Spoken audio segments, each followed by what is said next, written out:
Hello students, आज हम second unit का थर्ड टॉपिक कृषि का वाणिज्यीकरण और फसल का बदलता हुआ पैटर्न या तरीका, उस पर हम बात करेंगे। कृषि का वाणिज्यीकरण, जैसा कि शब्द से ही पता चलता है कि कृषि का व्यापार के उद्देश्य से उपयोग करना, और यह व्यवस्था या यह परिवर्तन तब आया जब अंग्रेज़ों ने नई भूमि व्यवस्था को लागू करा। उसमें उपज के बदले नगद में लगान भुगतान करने की जो नई परंपरा स्थापित हुई, उसमें अब ग्रामीण कृषकों के लिए अब उत्पादन का उद्देश्य सिर्फ गांव की आवश्यकता पूर्ति नहीं रहा था, वरन वह अब बड़े बाज़ारों में अपनी फसल को बेचने के लिए उत्पादन करने लग गए थे। तो इस प्रकार उत्पादन के मूलभूत स्वरूप में ही परिवर्तन आ गया था। अब किसान ऐसी फसलों जैसे कपास, जूट, चाय, कॉफ़ी, नील, तिल, गन्ना आदि के उगाने पर जोर देने लग गए थे, क्योंकि इसका बाज़ार बहुत ही विस्तृत था। इसी के साथ साथ क्योंकि आवागमन के साधन भी बढ़ गए थे, और आवागमन के साधन बढ़ जाने के कारण लोग बाग आसानी से अपनी फसल को एक जगह से दूसरी जगह पे ले जा सकते थे, जिससे पूंजी का उनका विकास हो और बड़े बाज़ार उनको प्राप्त हो। इसको देखते हुए उन्होंने अब ऐसी नई फसलों का उत्पादन करना प्रारंभ कर दिया था जिसका औद्योगिक क्षेत्र में विकास या औद्योगिक क्षेत्र में जिसकी अधिक मांग थी। इस प्रकार से हम देखते हैं कि खेती की जाने वाली औद्योगिक फसलों के क्षेत्र का विस्तार और विभिन्न जिलों में बोई जाने वाली फसलों के विशिष्टीकरण ने कृषि उत्पादन के स्वरूप को परिवर्तित करके वाणिज्यीकरण कर दिया था। यानी कि अब ग्रामीण उपभोग के स्थान पर बाज़ार में विक्रय के लिए जिससे ज़्यादा से ज़्यादा पैसा उनको प्राप्त होए और उनके फसल जो है उसका औद्योगिक क्षेत्र में भी प्रयोग प्रारंभ हो जाए, ऐसी फसलों का उत्पादन करना प्रारंभ हो गया था।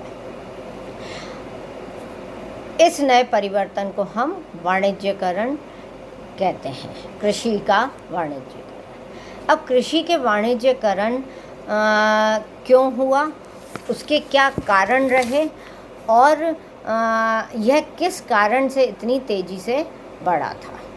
हम देखते हैं कि उद्योगों की ज़रूरतों ने कृषि के वाणिज्यीकरण को गति प्रदान करी थी, और इस औद्योगिकरण के अलावा कई और भी कारण ऐसे रहे थे जिन्होंने कृषि के वाणिज्यीकरण को प्रभावित किया था।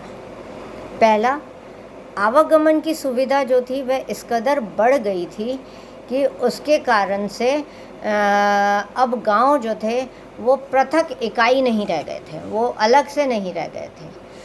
अब उनके लिए नए बाज़ारों की खोज करना और नए बाज़ार में अपने माल को पहुंचाना बहुत ही आसान हो गया था।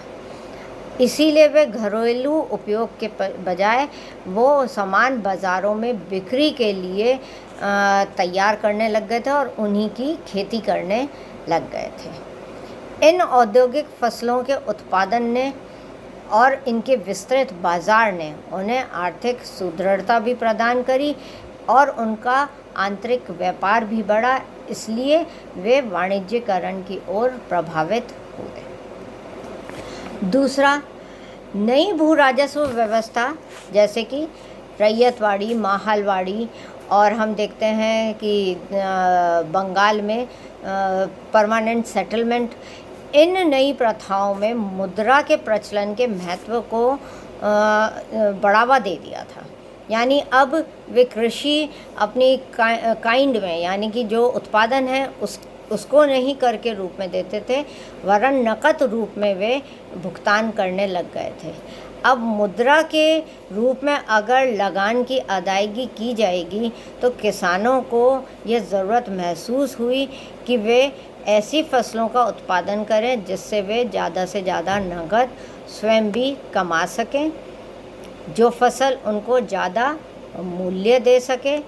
साथ ही वो अब इस समय तक जिस तरह से साहूकारों और महाजनों के जाल में ऋण जो उनसे लिया था उसके जाल में वे फंस चुके थे, तो वो ऐसी फसल का उत्पादन करें जिससे वे अपनी ऋण अदायगी भी नगद फसलों के उगाने के साथ में ही कर सकें। यानी कि इन फसलों को बड़े दामों में या ज़्यादा दामों में बेचें और उसे बेच करके वे जो सूद पे रकम उठा रखी है उसका ऋण जो ले रखा है उसका सूद एटलीस्ट वो चुका सके। तीसरा हम देखते हैं कि सबसे बड़ा कारण जो रहा कि ब्रिटेन में बड़ी ही तेज़ी से औद्योगिकरण बढ़ रहा था और इस औद्योगिकरण के बदले में उन्हें कच्चे माल की आवश्यकता थी। भारत में ब्रिटिश सरकार ने इसीलिए ऐसी नीतियां अपनाई थी जिसके फलस्वरूप भारत के अधिक से अधिक इलाके ब्रिटिश उद्योगों की ज़रूरत वाले कच्चे माल का उत्पादन कर सके, यानी कि वे उन्हीं चीज़ों की खेती करें जो उनके कच्चे माल को बढ़ा सकता था, यानी कि कच्चे माल की सप्लाई भारत से उनको अधिक मात्रा में प्राप्त हो। इसीलिए हम देखते हैं कि कृषि का वाणिज्यीकरण उन इलाकों में सबसे ज़्यादा हुआ जहां फसल मुख्यतः निर्यात के लिए ही उगाई जाती थी। जैसे बर्मा में हम देखते हैं कि धान की खेती हो रही थी, पंजाब के गेहूँ बाहर भेजे जा रहे थे, पूर्वी बंगाल से जूट बाहर भेजा जा रहा था, खानदेश और गुजरात से कपास बाहर भेजा जा रहा था। तो अंग्रेज़ों ने अपनी औद्योगिकरण की लालच को पूरा करने के लिए ऐसे फसलों के उत्पादन पर जोर दिया जो उनको कच्चा माल डायरेक्ट ही दे सकती थी। चौथा हम देखते हैं कि ब्रिटिश पूंजीपति अपनी अतिरिक्त पूंजी को चाय, कॉफ़ी, नील की खेती में लगाकर सरकार पर यह दबाव डाल रहे थे क्योंकि उससे उनको लाभ अधिक होता था कि सरकार पर वे ये दबाव डाल रहे थे कि उनको इन जो पूंजी इससे वे कमा रहे हैं वो वे नई खेती की शुरुआत में लगा दें। तो हम देखते हैं कि इन नकद फसलों से जो भी वे लाभ कमा रहे थे या लाभ कमाना चाहते थे उसके लिए उन्होंने अंग्रेज़ सरकार पर यह दबाव डाला था कि वे अपनी पूंजी जो कमा रहे हैं वो इन्हीं नई वाणिज्यिक फसलों में ही लगाएंगे। अंतर्राष्ट्रीय बाज़ार में हम देखते हैं कि चाय, कॉफ़ी, अफ़ीम जैसे उत्पादन से बिक्री करके ब्रिटेन को ज़बरदस्त लाभ प्राप्त हो रहा था। पूर्वी बंगाल की नील, वहाँ की रेशम, मोती, अफ़ीम ने चीन को और अफ़ीम जो था वह चीन और यूरोप के कई देशों के बाज़ारों में भेजा जाता था और ब्रिटिश व्यापारी उससे भयंकर लाभ उठा रहे थे। अतः वे अब उन्हीं इसी प्रकार की फसलों के उत्पादन पर जोर दे रहे थे जिससे वे अधिक से अधिक लाभ कमा सकें और लाभ कमा करके जो पूंजी वे अर्न कर रहे थे उस पूंजी को भी वे उसी में ही वापस लगाना चाह रहे थे ताकि उनको लाभ अधिक मिल सके। तो अंग्रेज़ों की स्वयं की नीति जो थी औद्योगिकरण और कच्चे माल की प्राप्ति और स्वयं का लाभ जो अतिरिक्त पूंजी जो थी वे इन्हीं नई नकद फसलों में अंग्रेज़ व्यापारी भी लगाने के लिए उत्सुक थे। तो और दूसरी तरफ भारतीय कृषक का यह आधार था कि वे नकद में फसलों का उनको लगान देना पड़ता है, तो इसके कारण से उन्होंने भी नकद फसल के उत्पादन पर ही को ही ज़्यादा महत्व देना प्रारंभ कर दिया था। हम नकद फसलों की बात करें तो इसमें मुख्य फसलें हैं, जैसे कि हम ले लें पहले चाय को। यह अन्य जो वाणिज्यिक फसलें हो रही थी उससे यह बिल्कुल भिन्न था, क्योंकि चाय जो है उसकी खेती बागानों में हुआ करती थी और बागानों में यह कार्य बंधुआ मजदूरों से कराया जाता था। इस फसल को उगाने के लिए सरकार ने ऐसी जगहों पर खेती करवाई जहाँ पहले कुछ भी पैदा नहीं होता था और जो घनी आबादी क्षेत्र से दूर थे। यह उद्योग सबसे जल्दी फैला और चीन ने चाय के अंतर्राष्ट्रीय बाज़ार में वर्चस्व को अभी तक जो स्थापित करा हुआ था अपना वर्चस्व, उस वर्चस्व को अब ब्रिटेन ने चाय के नई नकद फसल उत्पादन के साथ में ही उसको चुनौती दी थी। और हम देखते हैं कि भारत से जो चाय की निर्यात की गई, निर्यात में जो वृद्धि की गई वो 2219.2% ज़्यादा थी। तो इस प्रकार से हम देखते हैं कि इस निर्यात ने चीन के वर्चस्व को यहाँ पर समाप्त कर दिया था।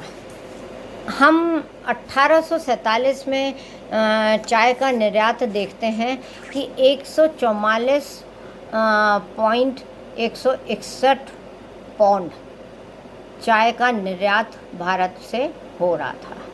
वहीं 1864 में बढ़ कर के मतलब मात्र हम देखते हैं कि 15 सालों में ही यह बढ़ कर के 343.663 पौंड हो गया था। तो चाय की खेती पूंजीवादी दृष्टिकोण से की गई थी ताकि इसमें अधिक से अधिक वे लाभ कमा सकें और इस लाभ का वे स्वयं के औद्योगिक विकास में प्रयोग कर सकें।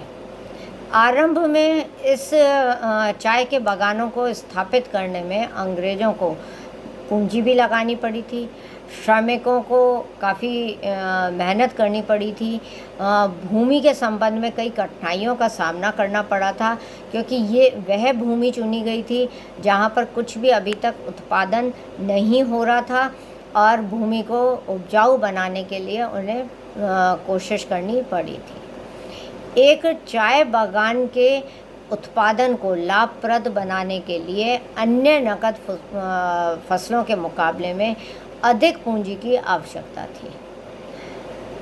बागान में काम करने वाले स्थानीय मजदूरों का अभाव था, अतएव छोटे नागपुर क्षेत्र से अधिक बंधुआ मजदूर लाए गए और उन्होंने चाय की खेती प्रारंभ करी और चाय में ब्रिटेन को सबसे अधिक लाभ मिला और लाभ कमाया।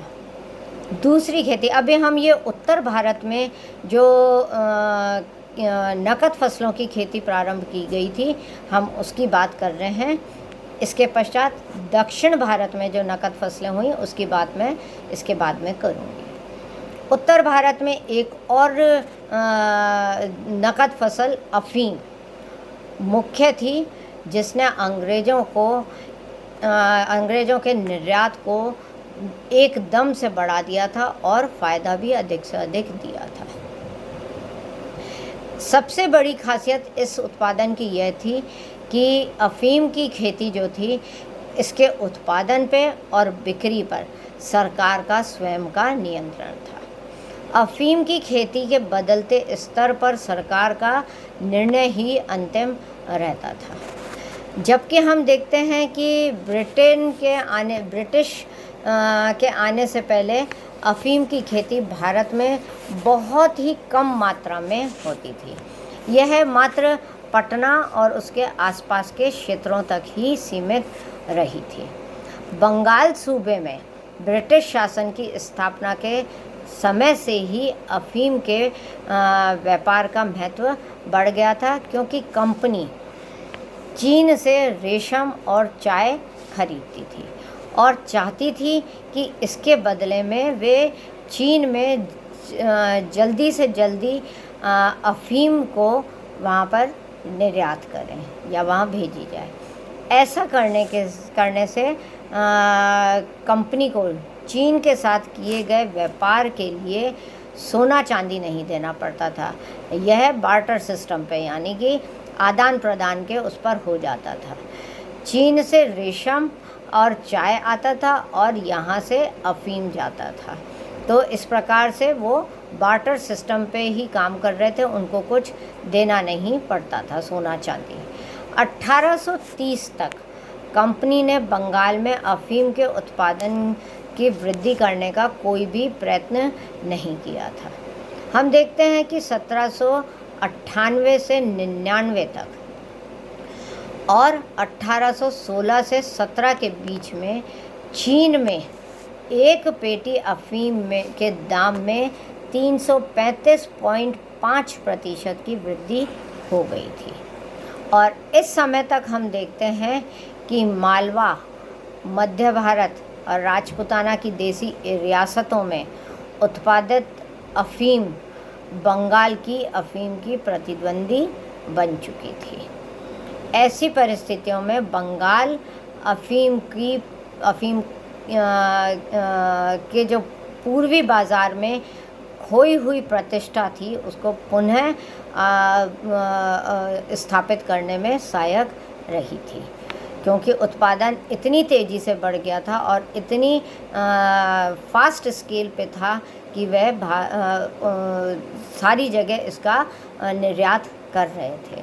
तो जो मात्र सिर्फ अभी तक पटना में ही होता था और बंगाल में ही होता था, वह अब मध्य भारत में भी अफ़ीम का उत्पादन होने लग गया था। और इस उत्पादन को जिस तेज़ी से बढ़ाया गया था, उसने अंग्रेज़ों की प्रतिष्ठा को कायम करने में सहायता भी की थी। हम देखते हैं 2829 से 29 ईस्वी और 1838 से 39 ईस्वी के मध्य में 122.3% का व्यापार बढ़ गया था। तो 10 सालों के अंदर ही 100% से ज़्यादा का व्यापार बढ़ना एक महत्वपूर्ण उपलब्धि मानी जा सकती है। 1830 के उत्तरार्ध में हम देखते हैं कि चीन की सरकार का अफ़ीम के व्यापार की ओर रुख जो काफ़ी कड़ा हो गया था, उन्होंने इस व्यापार पर प्रतिबंध लगा दिया था। इससे कलकत्ता की जो अफ़ीम कलकत्ता के बाज़ार में अफ़ीम की नीलामी का भाव जो हम देखते हैं कि 1837 में 1321 रुपये एक अफ़ीम की पेटी का था, वह 1839 में गिर करके 536 रुपये हो गया था। तो चीन जो इतना बड़ा ख़रीदार था, उसके प्रतिबंध लगते ही भारतीय व्यापार में गिरावट आनी शुरू हो गई थी। इसीलिए हम देखते हैं कि अफ़ीम युद्ध जो चीन के साथ में हुआ था, जो 1838 से 1942 के मध्य में था, उसमें हम 25.7% खेती में गिरावट दर्ज करते हैं। परंतु इस युद्ध में जब ब्रिटेन की विजय हो गई थी, तो हम 1845-46 तक में हम पुनः इसमें 16.5% की वृद्धि अफ़ीम की खेती में देखते हैं। फिर हम देखते हैं कि 1853 और 54 में यह वृद्धि बढ़ करके 52% तक हो गई थी। 1853-54 से 1858 और 59 तक में हर जगह अफ़ीम की खेती में 24% की कमी आ गई थी।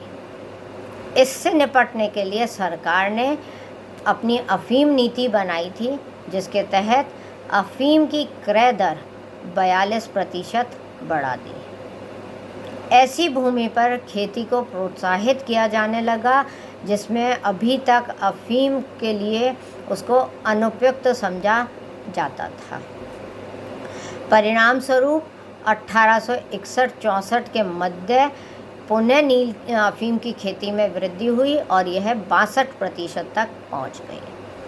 1789 में जहाँ 4000 पेटियों की आपूर्ति थी, वह 1860 में बढ़ करके, मतलब 70 साल के अंदर हम देखते हैं कि वह बढ़ करके 50,000 पेटियाँ हो गई।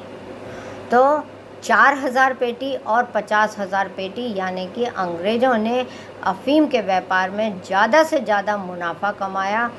इसके कारण से उन्होंने इस खेती के लिए यह भी परवाह नहीं करी कि भूमि बंजर हो जाएगी, और उन्होंने उसी भूमि पर यह खेती लगातार जारी रखी। नेक्स्ट वीडियो में हम इसके आगे की बात करेंगे। Thank you.